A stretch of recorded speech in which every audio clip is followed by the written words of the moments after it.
Welcome, ladies and gentlemen, back to Horror Koko Town. Tonight, we delve into a tale that blurs the line between the terrifying and the tragic. This is the story of the ghost in the internet cafe. Let's begin this episode. The small island village of Kulao May sat nestled in the crook of a sprawling countryside river. Its waters were always a thick, muddy red, rich with the silt that gave life to the land. But over the years, life had slowly drained away from the village itself. As the modern world expanded, anyone young enough to leave had packed their bags for the bustling towns and cities.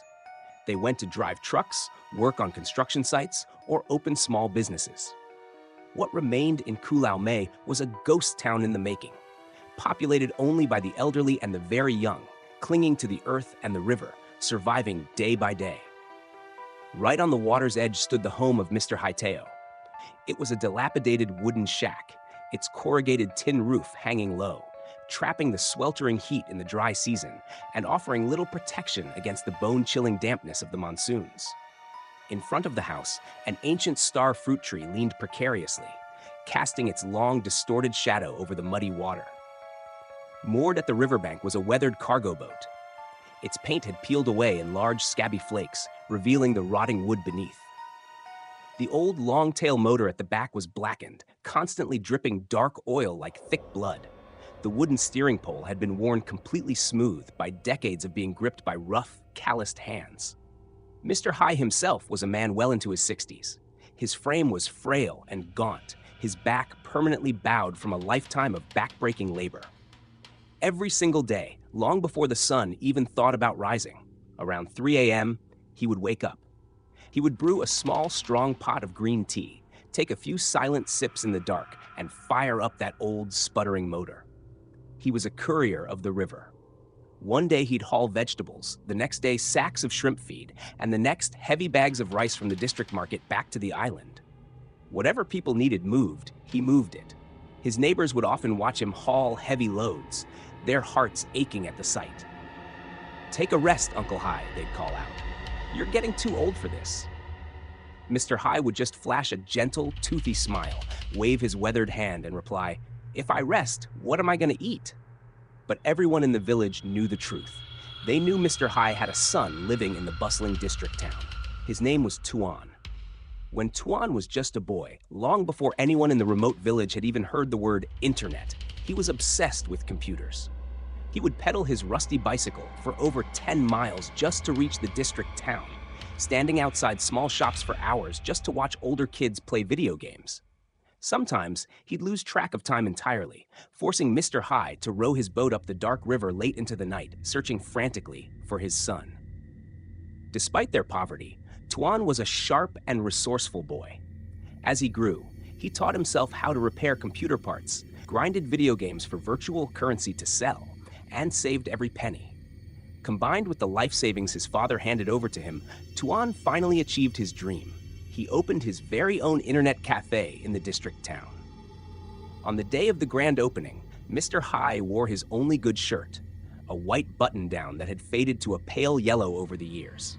He slicked his graying hair back with cheap pomade and rowed his boat before dawn just to help his son. He stood outside the cafe, staring up at the glowing neon sign, his chest swelling with an immense, quiet pride. Whenever a passerby looked his way, he'd point and say, "That's my son's shop, Tuan's place." Back then, Tuan still loved his father deeply. Whenever Mr. Hai visited, Tuan would pull up a chair, brew him sweet tea, buy him cakes, and hand him a fresh pack of cigarettes. But time and money change people. As the cafe grew more popular, Tuan got married to a woman named Huang, and they had a baby boy. Slowly, the visits home became less frequent. First, it was once a week, then once a month. Soon, Mr. Hai would go entire seasons without seeing his son's face. Mr. Hai didn't blame him. What parent doesn't want their child to thrive and be busy with success? But sitting alone at his small wooden dining table night after night, the silence of the shack grew deafening. It was a sweltering evening. The wind had died completely, leaving the water palms along the riverbank dead still. Mr. Hai returned from his deliveries just as the sky bruised into a dark purple. He tied the boat, his movements slow and agonizing, and limped into the dark house. On the table sat a small bowl of braised fish from lunch. He reheated it over the fire and sat down with a bowl of cold rice under the harsh, buzzing glare of a single fluorescent bulb. He took one bite, chewed slowly, and then looked up at the empty chair across from him. A sad, fragile smile touched his lips. That used to be Tuan's chair. He remembered how his son would sit there, talking enthusiastically with his mouth full of food, telling stories about the town. "The shop is packed, Dad. We got a new game installed today. Oh, 2 guys got into a fist fight over a match and the cops had to drag them out." He remembered Tuan pouring soup over his rice, looking up with bright eyes. "One day, I'm gonna make a lot of money and build you a concrete house, Dad. This wooden place is way too hot." The memory made Mr. High's nose sting. His vision blurred. He set his chopsticks down, wiping his eyes with the back of his hand, and pulled out an ancient brick-like cell phone. He dialed Tuan's number. It rang for a long time. Finally, a distracted voice answered over a cacophony of shouting and digital gunfire. "Hello? I'm listening. Have you eaten yet, son?" Mr. High asked softly. "Yeah, what did you call for, Dad? I'm busy. I was just wondering if you were coming home this weekend. The neighbors caught some really good climbing perch today. I kept some for you." "Probably not, Dad. The shop is way too crowded." All right. Focus on your work then." "Yeah. Bye." The phone call ended. The shack fell into a crushing silence. Mr. High couldn't force himself to eat another bite. He sat entirely motionless for a long time, the cold rice sitting like ash in his mouth. Eventually, he stood up, walked out to the riverbank, and patted the rotting wood of his boat. "I don't know how much longer I can keep rowing you," he whispered to the dark water. And so, the river kept flowing. Kulalme remained small, quiet, and unchanged on the surface. But those who lived there understood something different now. Not everything that disappears is gone. Not everything that lingers is a curse. Some things simply continue, beyond words, beyond fear, beyond the need to be seen. On some early mornings, when the fog sits low and the water is perfectly still, villagers still go down to the riverbank out of habit. They don't expect anything anymore. They just listen. The sound of water against wood, the soft rhythm of a boat moving somewhere beyond sight.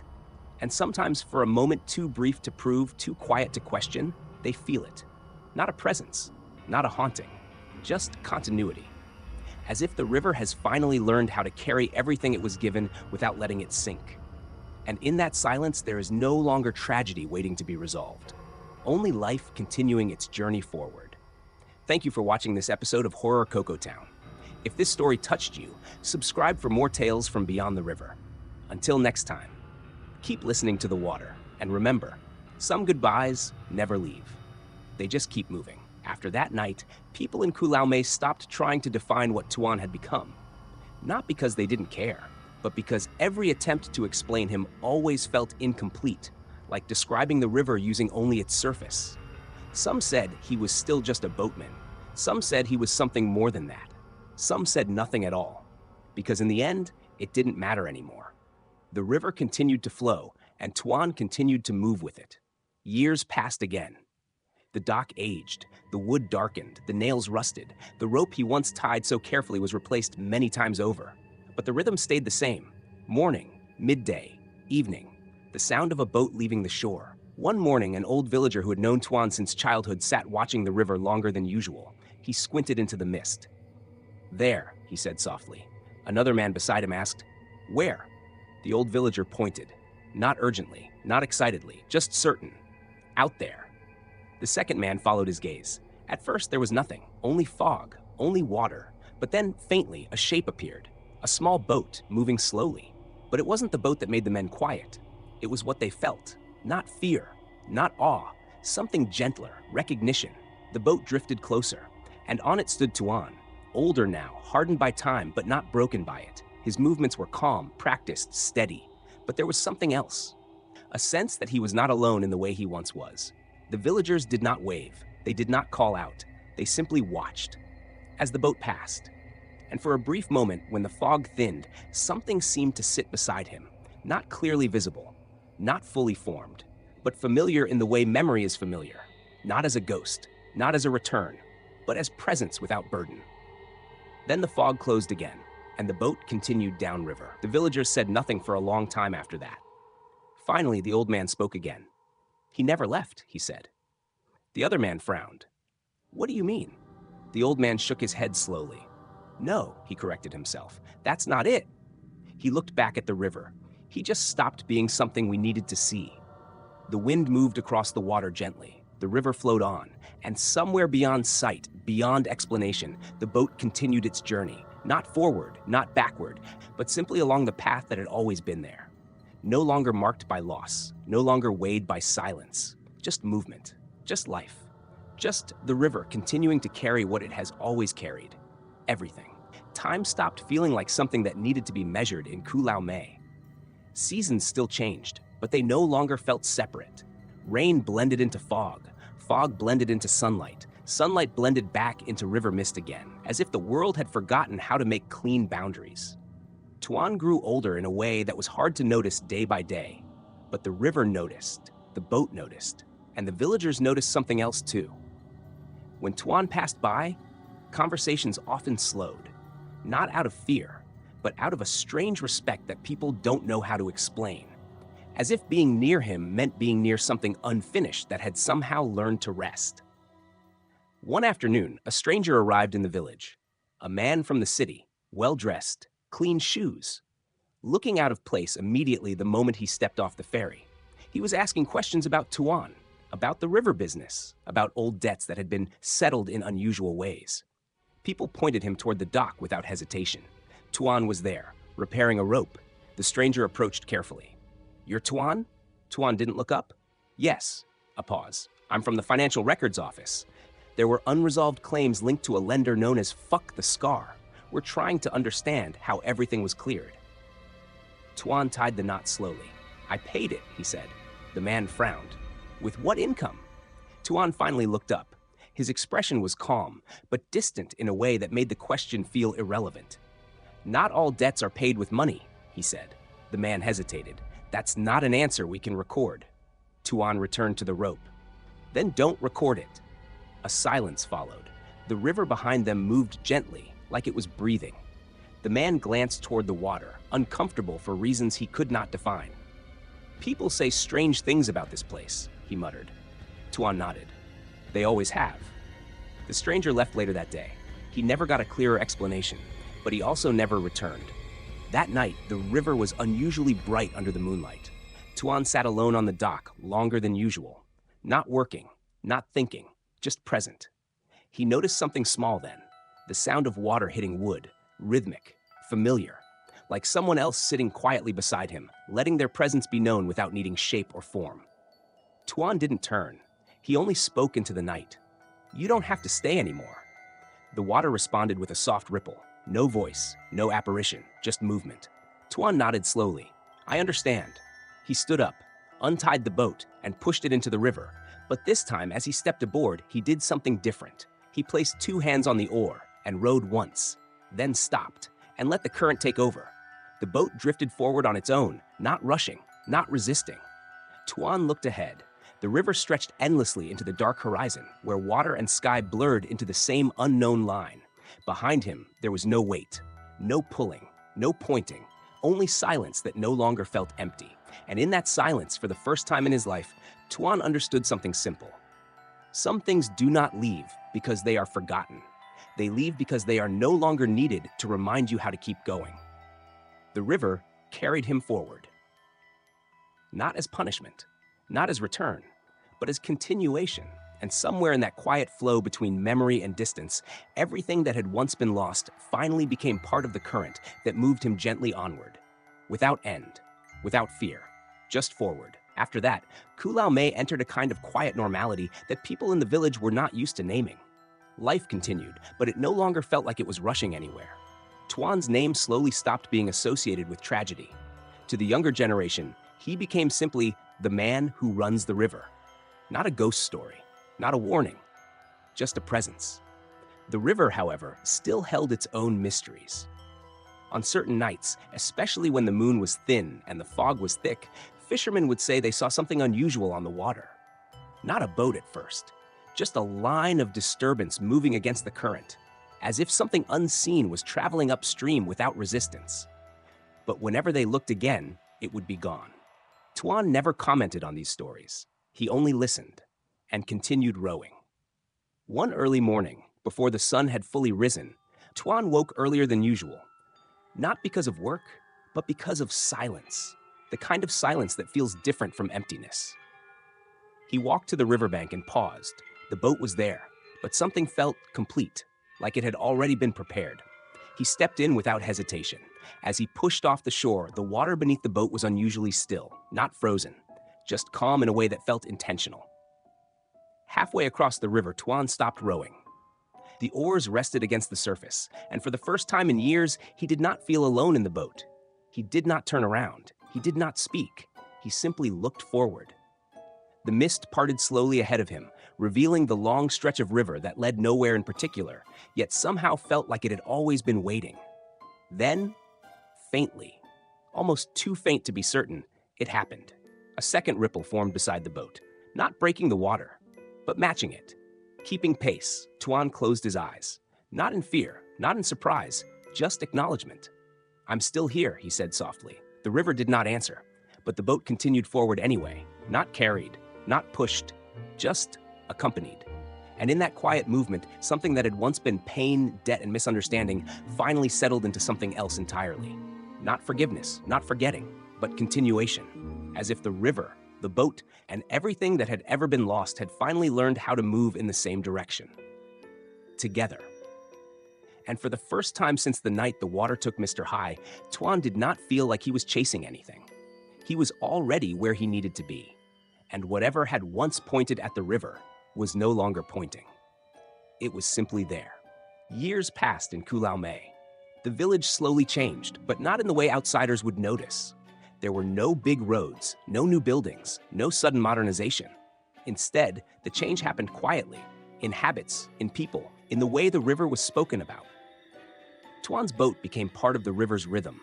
Morning deliveries, afternoon repairs, night crossings when someone needed help. He never refused, not because he was trying to repay anything, but because he had learned what it meant to be left behind by a moment you can never return to. One day, a new rumor began spreading among the younger villagers. They said the river had calmed down, that drownings were less frequent, that storms seemed to pass differently now, as if they avoided certain bends of water. The elders did not deny it. They only said, "The river remembers when someone stops fighting it." Tuan did not speak about such things. He simply worked. His hair had begun to gray earlier than expected. His hands were stronger now, but also slower. Not from weakness, but from caution, from understanding weight, from understanding loss. One evening, Han found him sitting alone on the dock again. The fog was thick, wrapping the river in a soft, endless white. She sat beside him without speaking for a while. Then she asked, "Do you ever wish you could go back?" Tuan stared at the water. For a long time, he did not answer. When he finally spoke, his voice was calm. "I already went back," he said.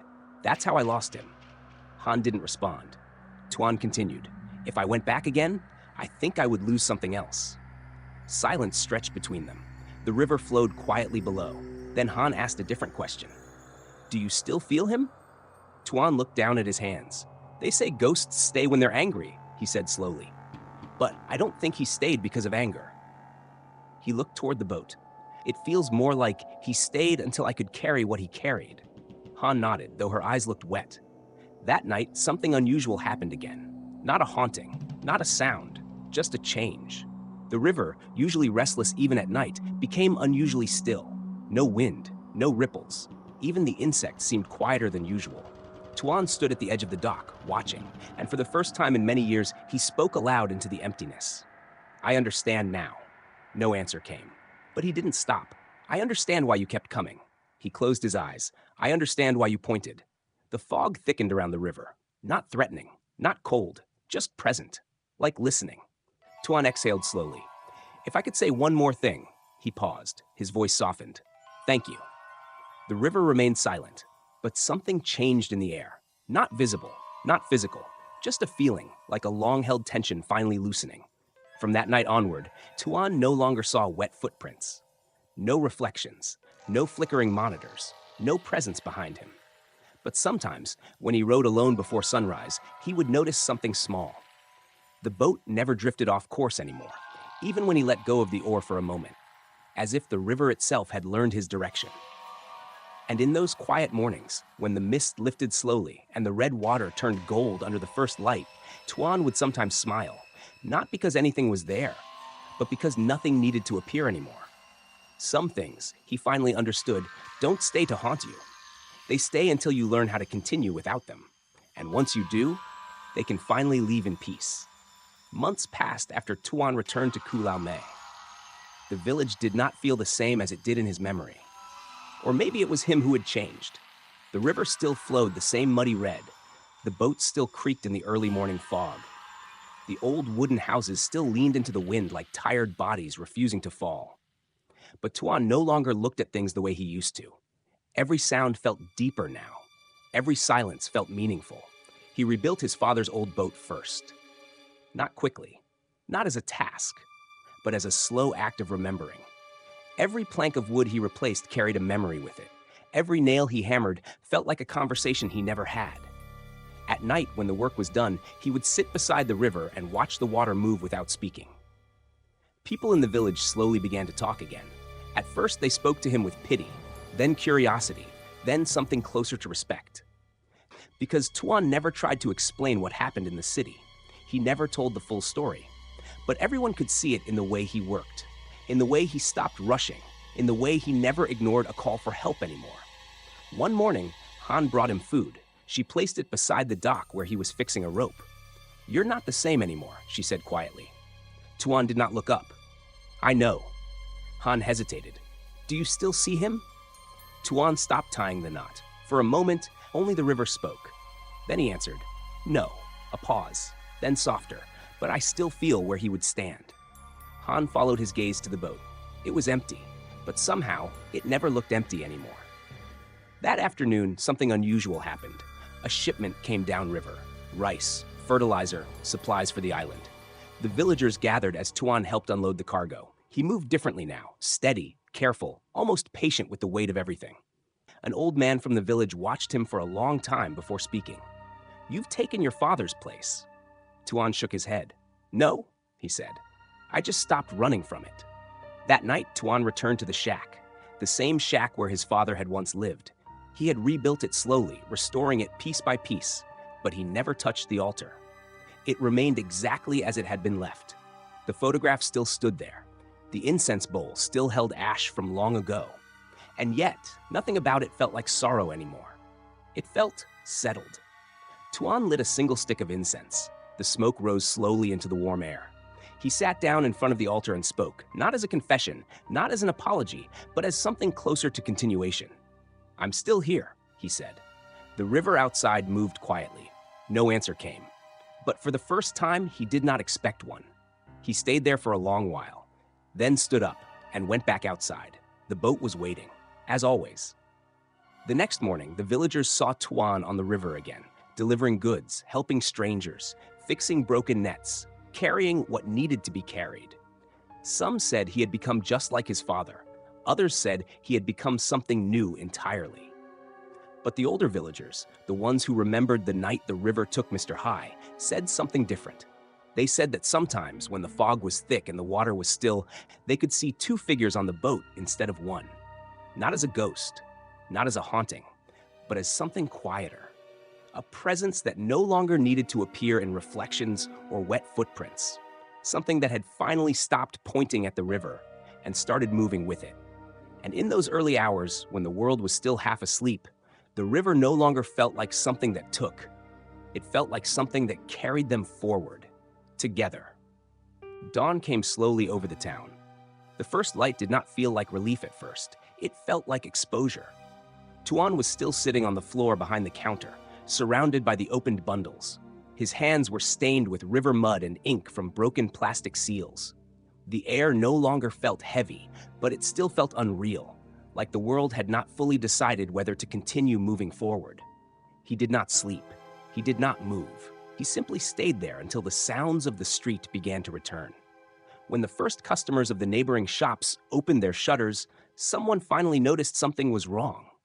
A man stood at the entrance of the internet cafe, staring inside. Then another. Soon, a small crowd gathered. No one dared enter immediately, because the floor inside the shop was still damp, and because Tuan looked like someone who had already crossed somewhere he should not have returned from. Eventually, Han arrived. She pushed through the crowd and saw him.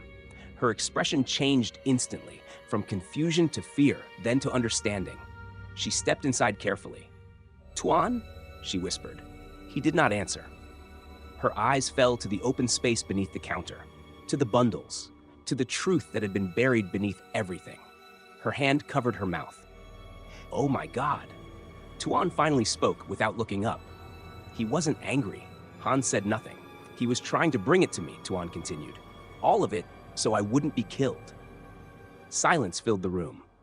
Outside, someone called for the authorities. It did not take long after that. The police came. Then the loan sharks were mentioned. Then names. Then debts. Then everything that had been growing in silence finally surfaced into daylight. But none of that mattered to Tuan anymore, because when he looked at the floor again, the water stains were gone, completely gone, as if they had never been there. The monitor at the back of the room remained off. No reflection, no figure, no presence, just a dead screen. Han placed a hand gently on Tuan's shoulder. "Where is he now?" she asked softly. Tuan looked toward the empty corner where his father had appeared one last time, and for the first time his voice did not break. "I think he finally stopped walking." Days passed. The cafe never reopened. The truth about the debts, the hidden bundles, and the past transactions became something the town spoke about in whispers, then silence. Tuan sold what remained, paid what he could, accepted what he could not. He did not try to rebuild the internet cafe. Instead, he returned to Kulao Mei, not as the son who left, but as the one who finally came back. He did not see his father again after that night. Not in reflections, not in water, not in dreams. But sometimes, early in the morning, when the river was still and the mist lay low over the surface, Tuan would sit at the edge of the wooden dock and listen. And in the quiet between waves, he would remember something simple. Not fear, not regret, but a presence that never truly left. Just direction, just pointing forward, just a hand that never stopped trying to guide him home. Tuan did not move for a long time. The wet footprints behind him grew darker, more defined, as if the floor itself was remembering every step that had ever crossed it. From the open hatch beneath the counter, the bundles of black plastic remained still, silent, heavy, wrong. He finally spoke, voice barely audible. "You didn't come back to hurt me." The monitor flickered. The reflection of Mr. Hai stood there, motionless. Then, for the first time, it nodded. Tuan's breath broke, his knees gave way, and he sank onto the floor beside the hidden space beneath the shop. His hands hovered over the bundles, trembling. "I thought you were angry," he whispered. A long pause, then softly, like a memory surfacing through deep water. "I was trying to reach you." Tuan closed his eyes. Everything he had built, everything he had ignored, every late night, every dismissal, every time he said, "I'm busy," it all collapsed in his mind at once. He pressed his forehead against the cold floor. "I didn't know."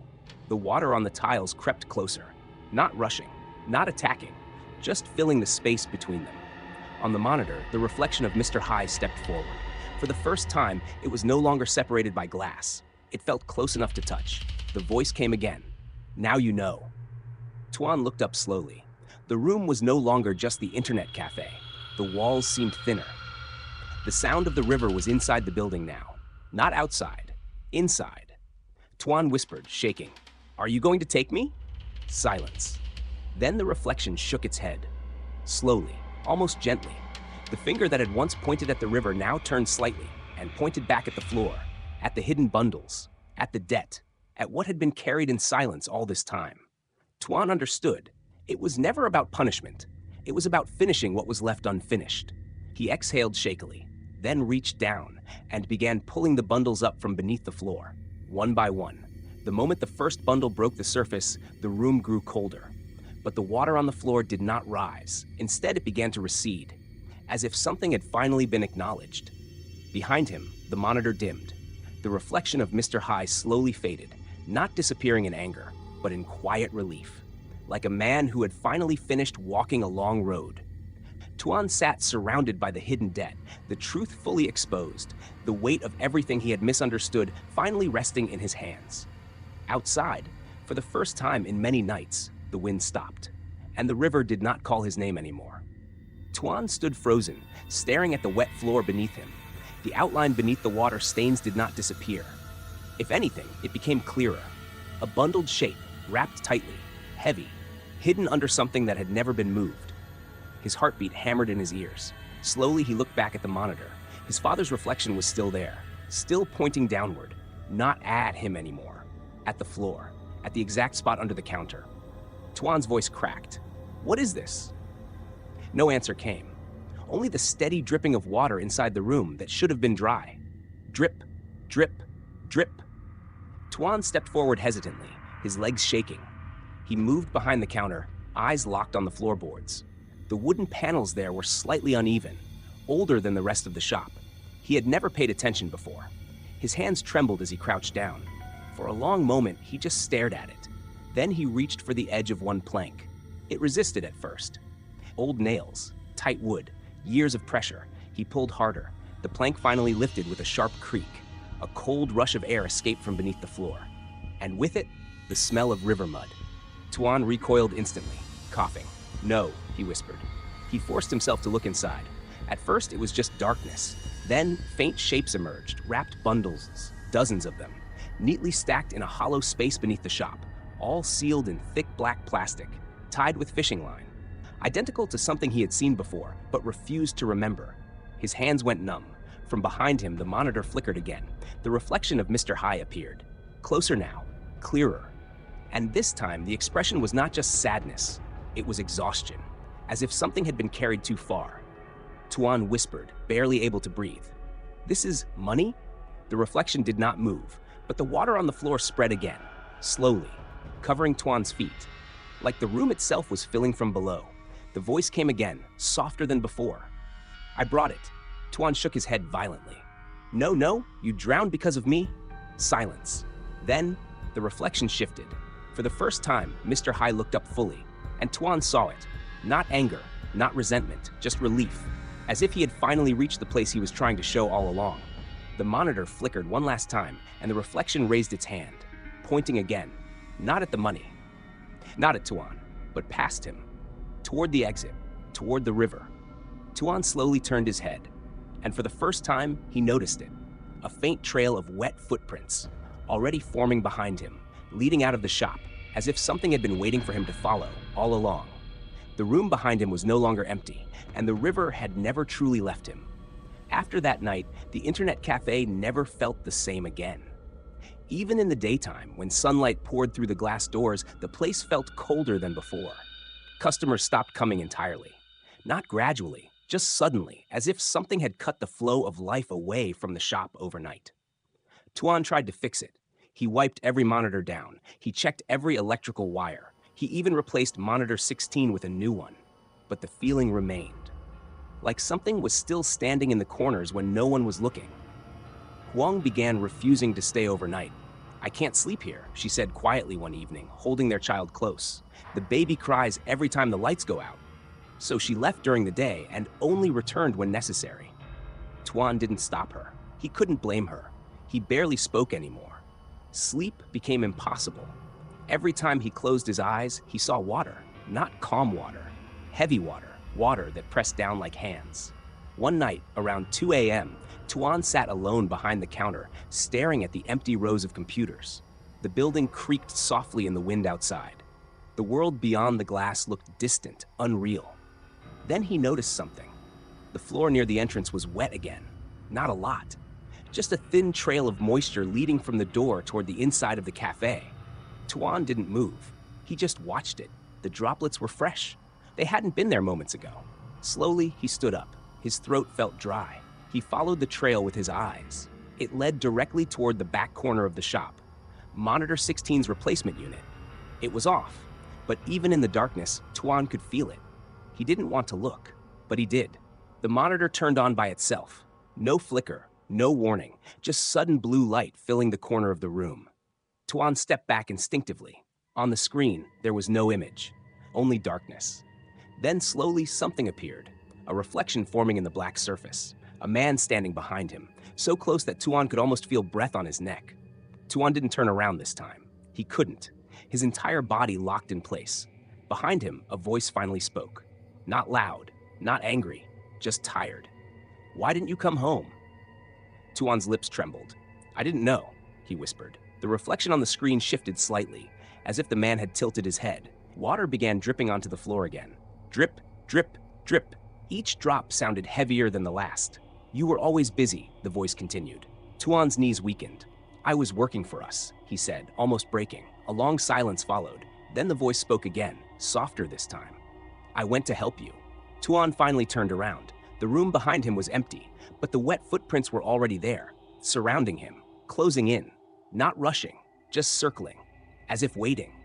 Tuan backed away until his shoulders hit the counter. His breathing became uneven, his vision blurred. On the monitor, the reflection remained. His father was still there, watching him. Then, slowly, the figure raised a hand and pointed, not at the Tuan, but toward the floor, toward the exact place where Tuan stood. Tuan looked down. The tiles beneath him were soaked, but something else was there now, a faint outline beneath the water stains, a shape tied in plastic, bound tightly, like something hidden, something carried, something never retrieved. Tuan's breath stopped, because he suddenly understood. The river had never taken everything. Something had been left behind, and it had been here all along. The next morning, Tuan was jolted awake by his phone ringing. It was Tam, a fruit delivery boy from Kulao May. Tuan, you have to come back, now. Tam screamed over the line. What? What's going on?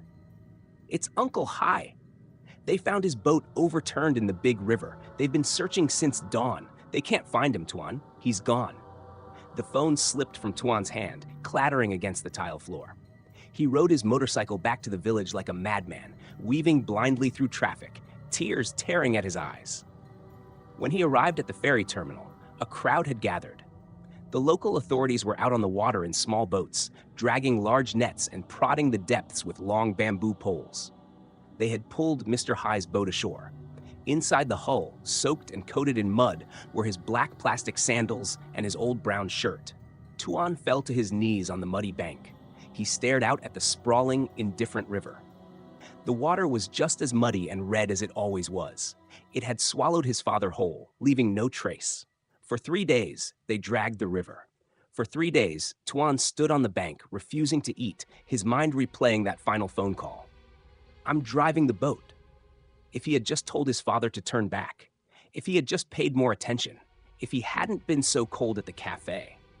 By the 4th day, the elders in the village approached Tuan. You need to set up an altar, an old man named Tam said softly. His soul is lost in the water.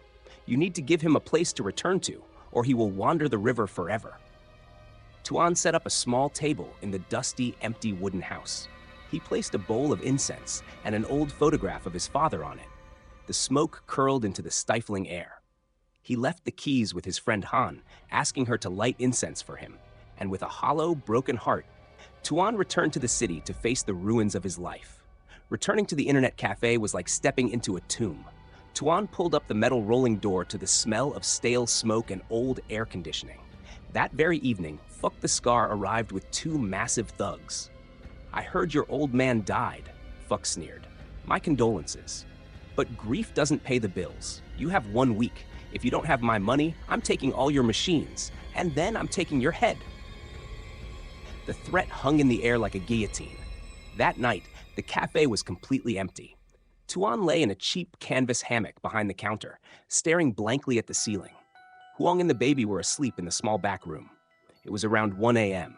A strange sound suddenly echoed through the silent cafe, a long, wet scraping noise. Tuan slowly opened his eyes. It sounded exactly like a finger dragging slowly across wet glass. He sat up immediately, his heartbeat quickening. The noise had come from the front entrance. Huang stepped nervously out of the bedroom, clutching the baby tightly against her chest. Did you hear that? She whispered. Tuan frowned and slowly walked toward the glass doors. The street outside was empty, illuminated only by a flickering yellow street lamp. But as he looked down, his stomach dropped. On the spotless white tile floor just inside the entrance were puddles of water. Not rainwater. Footprints. Wet footprints. As if someone had been standing there silently, dripping river water onto the floor. Tuan's breathing became shallow. He immediately checked the locks on the doors, still locked from the inside.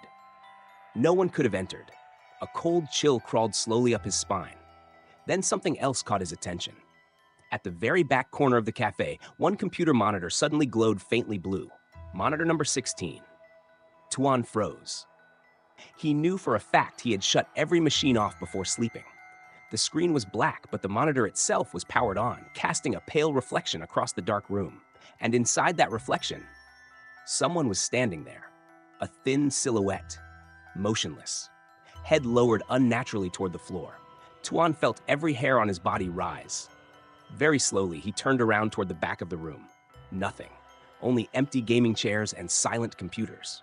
He looked back at monitor 16. The reflection was gone. At that exact moment, the monitor powered off with a sharp clicking sound, plunging the corner back into darkness. Tuan stumbled backward.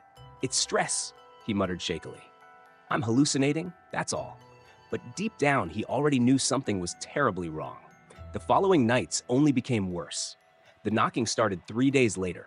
Late at night, while rain drizzled softly outside, Tuan suddenly woke to the sound of slow, deliberate knocking on the front glass doors. Knock, knock, knock. Not loud, not aggressive, just patient, steady, as if whoever stood outside knew they would eventually be invited in. Huang gripped Tuan's arm tightly, her entire body trembling. "Tuan, someone is there." Tuan forced himself to stand. His legs felt weak as he slowly approached the entrance. The knocking immediately stopped. He looked through the glass. The street was completely empty. No people, no motorcycles, nothing. "Tuan," Huang's voice cracked behind him. "Look at the camera monitor." Tuan turned quickly toward the administrative desk. The CCTV screen was on. The black and white night vision footage displayed the center of the cafe. And standing directly in the middle of the room was a man, facing away from the camera. Water dripped heavily from his clothes onto the floor beneath him. Dark puddles spread across the tiles. Tuan's lungs tightened painfully. The man wore an old traditional button shirt. His shoulders were bent forward. His body looked swollen and heavy from water. Slowly, the figure began walking across the cafe, one dragging step at a time. Wet footprints appeared behind him on the tiles. Tuan turned in horror toward the actual center of the room. Nothing was there. The room was empty. But on the CCTV monitor, the figure continued moving.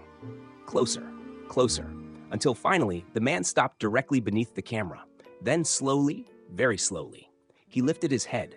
The screen distorted violently with static. But through the flickering interference, Tuan saw the face clearly. Pale, bloated, river water pouring endlessly from the hair and mouth. It was Mr. Hai. Huang screamed and nearly dropped the baby. The CCTV monitor suddenly exploded into static before going completely black. Tuan collapsed into his chair, shaking uncontrollably. People said drowned spirits were the most dangerous ghosts of all. Souls trapped beneath dark water forever. Souls filled with resentment. And now, his father had come back from the river.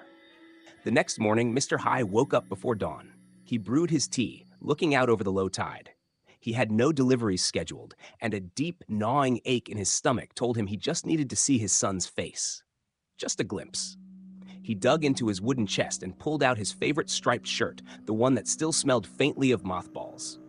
He carefully combed his hair, scooped the live climbing perch into a small plastic bucket, and began the long journey. He took his boat to the ferry terminal, crossed the massive river, and walked the rest of the way under the unforgiving midday sun. When he finally reached the district town, the streets were choked with motorcycles and thick smog. He clutched his bucket of fish, an old man looking completely out of place among the concrete and glass. From down the block, he could hear the booming bass and chaotic sound effects of the internet cafe. The neon sign glared brightly, even in the daylight. Mr. Hai stepped into the freezing, air-conditioned room. It was dark, illuminated only by rows of glowing monitors. The air was thick with the smell of cheap cigarettes, instant noodles, and unwashed teenagers. Tuan was sitting behind the main counter, his eyes locked onto his administrative monitor, clicking rapidly. He wore a black t-shirt, his hair styled up with gel. "Hey, Tuan!" Mr. Hai called out gently. A few teenagers sitting nearby turned around. Seeing this frail, weathered old man holding a dripping bucket of live fish in the middle of a high-tech gaming center, they began to snicker. Tuan's head snapped up. When he saw his father standing there, a flash of embarrassment washed over his face, quickly followed by irritation. Dad, what are you doing here? Why didn't you call? Tuan hissed, walking out from behind the counter to block his father from the view of the snickering teens. I brought you that fish. It's much better than the stuff they sell up here, Mr. High stammered, offering the bucket. God, Dad, you should have called. I'm incredibly busy. I know. I just wanted to see you for a minute. I'm going back right now. Just then, Huang, Tuan's wife, stepped out from the back room carrying their baby boy, Bin. Mr. Hai's eyes instantly lit up. Oh, look at my grandson. Mr. Hai reached out, his rough, calloused hands gently taking the baby. He's gotten so heavy. Don't say that, Grandpa, Huang corrected quickly, adhering to local superstitions. He's light as a feather. Baby Bin, startled by the unfamiliar, rough scent of river water and sweat on Mr. Hai, immediately began to wail. Tuan, already stressed by a customer yelling that their computer had frozen, snapped. Give him back to Wang, Dad. He's uncomfortable. Mr. Hai froze, his arms slowly lowered. He handed the screaming child back to his daughter-in-law. The air grew unbearably thick and awkward. Tuan rushed away to fix a computer, leaving his father standing awkwardly in the middle of the dark, noisy room. For nearly an hour, Mr. Hai sat on a tiny plastic stool tucked into a corner near the bathroom, watching his son run back and forth. Making noodles, fixing headsets, arguing with kids who hadn't paid. Tuan looked exhausted. He looked thin. When it was time to leave, Mr. Hai slowly stood up, reached deep into his pocket, and pulled out a crumpled wad of small bills, his earnings from days of manual labor on the river. He walked up to the counter and pressed it into Tuan's hand. Take this, son. Buy something for the shop. Tuan pushed the money back, his voice edged with annoyance. Keep it, Dad. What is this going to do? I don't need this. The rejection stung, but Mr. Hai just nodded, putting the money away. He grabbed his conical hat, turned, and walked out into the blinding heat. He looked incredibly small as he disappeared into the sea of modern traffic. What Mr. Hai didn't know, what Tuan was hiding from everyone, was that the internet cafe was dying. A massive, state-of-the-art CYBERCAFE had just opened downtown. It had stronger computers, better air conditioning, and leather gaming chairs. Tuan's customers were bleeding away by the day. To keep up, Tuan had borrowed money to upgrade his machines and install more AC units. But he hadn't gone to a bank. He had gone to Fook the Scar, a notorious, violent loan shark. The interest was compounding daily. Tuan was drowning, and the water was rising fast. A week after his visit to town, Mr. Hai fell ill. It started as a dry cough, but soon escalated into violent, chest-rattling spasms. Even while rowing, he had to stop and clutch his chest, gasping for air. Han, the woman who ran the local grocery stall and a childhood friend of Tuan's, saw him and pleaded, Uncle Hai, please go to the clinic. You're too old to be working like this. It's just the weather, he brushed her off, forcing a smile. But he knew his body was failing. His arms felt like lead, and his back throbbed with a persistent, agonizing pain. Yet, he couldn't stop. A few days prior, Huang had quietly called him, crying, asking to borrow a little money for their electricity bill. She tried to hide the severity of it, but Mr. Hai wasn't stupid. He knew Tuan was in trouble. That evening, as Mr. Hai sat on his porch, patching up an old tarp, his brick phone vibrated. It was Mr. Tu, the district shrimp feed merchant. Hey, Hai, I need a load moved across the big river tonight. Can you do it? Tonight? It's late, Tu. I know, but it's urgent. I'll pay double. At the word double, Mr. Hai's eyes drifted toward the dark river. His bones ached just thinking about it. But the thought of Tuan needing to pay rent and electricity pushed him to his feet. I'll be there, he wheezed. By the time he reached the merchant's dock, it was nearly 11 p.m. The night was pitch black, the sky swallowed by heavy clouds. The young men loading the heavy sacks of feed onto his boat looked at the frail old man with pity. Isn't your son running a big internet cafe? One of the loaders asked, tossing a 50-pound bag into the hull. Why is he letting you run the river at midnight? Mr. Hai just smiled tightly. He's busy running a business. I do this to stretch my bones. He pushed off the bank. The heavily loaded wooden boat sat dangerously low in the water. The river at midnight was a terrifying place. It was vast, silent, and the water was an inky, bottomless black. The wind whipped across the surface, slicing through Mr. Hai's thin shirt.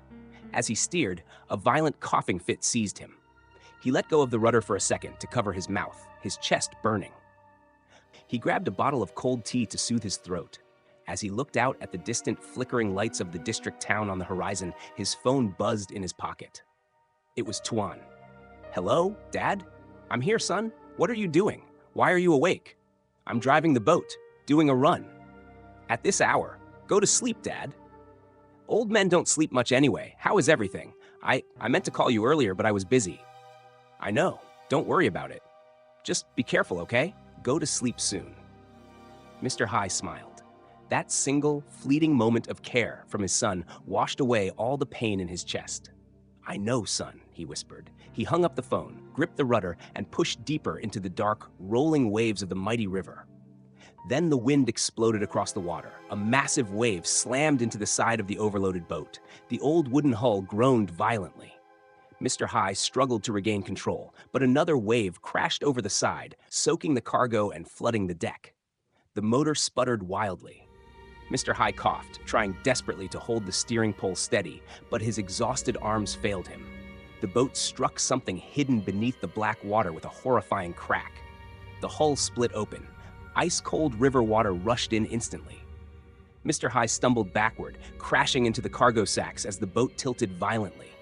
He grabbed for the edge, gasping for breath, but another coughing fit tore through his chest. The world spun around him. The last thing he saw was the distant glow of the town lights shimmering on the dark water. Then the river swallowed him whole.